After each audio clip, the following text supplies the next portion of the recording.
Hi, I'm John Kenfield from the Solutionist group, and this is another video in the series 50 Common Causes of Conflict in Family Business and What to Do About Them. This is video number 30, Implementing Change in the Business and or in the Family. Family business are often seen to be quite isolated in their own particular bubble of family, business, industry activity and so forth. Leadership is often something which is quite unique to that business, and a lot of people find it quite difficult to share with others and understand that what they are going through is not in any way unique, and they often don't learn from others or share with others. So we find businesses and families that are very good at what they do and were very good at a certain point in time and have enjoyed considerable success. However, nothing stays still. And without being plugged into external inputs and learning, and without having a sense of innovation in a broad sense, businesses can get left behind and become non-economic and become troubled.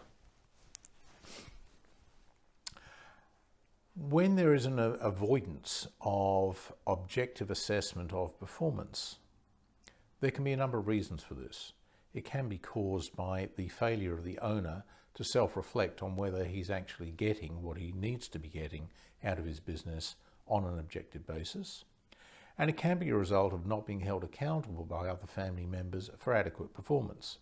So we get an argument. I had an argument recently from a family business where the managing director said, well, every single year we distribute 50% of our net profit as dividend.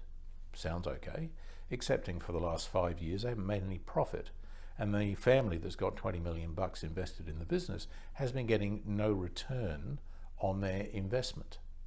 The family has not been making waves until quite recently, which is why they got me involved, and the MD hasn't been terribly forthcoming at explaining why he is giving such a poor return, and indeed why it's even worth continuing with the business. So we don't want lazy business practices. We want to make sure the business is always working as well as it could for the sake of the business, the family, the owners, the employees, and everybody else. Challenges, the idea of introducing change, and particularly if that's a form of modernization or professionalization, is scary in many environments.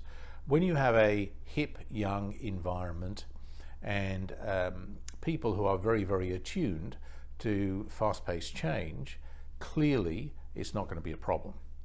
But if that is not the culture or the history of the business, if it has been perhaps in manufacturing, engineering, retail, something of that sort, which until relatively recently has been exposed to relatively slow incremental change rather than revolutionary change, then it may not be in the DNA of the business or the family to embrace change, even if they recognize they need it. So in those situations, the suggestion that the business needs to be modernized or professionalized or otherwise improved can be taken as a personal accusation that the current leader or leadership team has failed in its duty to keep the business on a strong war footing. That can make them dig their heels in, and you can end up with people saying, well, I'm going to block this because it's not what we've done in the past and it's not what I want to do in the future, notwithstanding the fact that it clearly is what's needed and it's what everybody else wants. It's clear condition of human nature that change creates fear. People are more willing objectively to accept pain than uncertainty. Change means uncertainty unless it is really carefully worked through and visualized and presented. So our challenge is to avoid the perception of uncertainty and to make sure that change is embraced when necessary.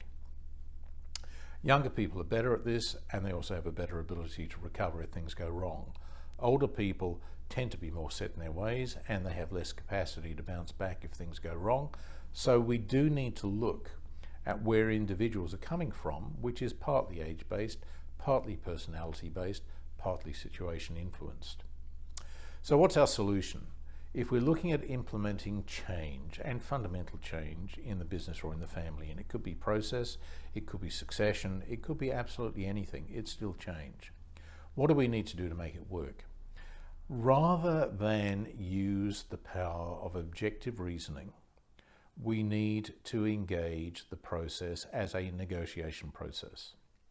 We need to involve all the key stakeholders in the analysis of where we are now, in the visualization of where we would like to be, and in the formulation of a process to get from where we are now to where we want to be.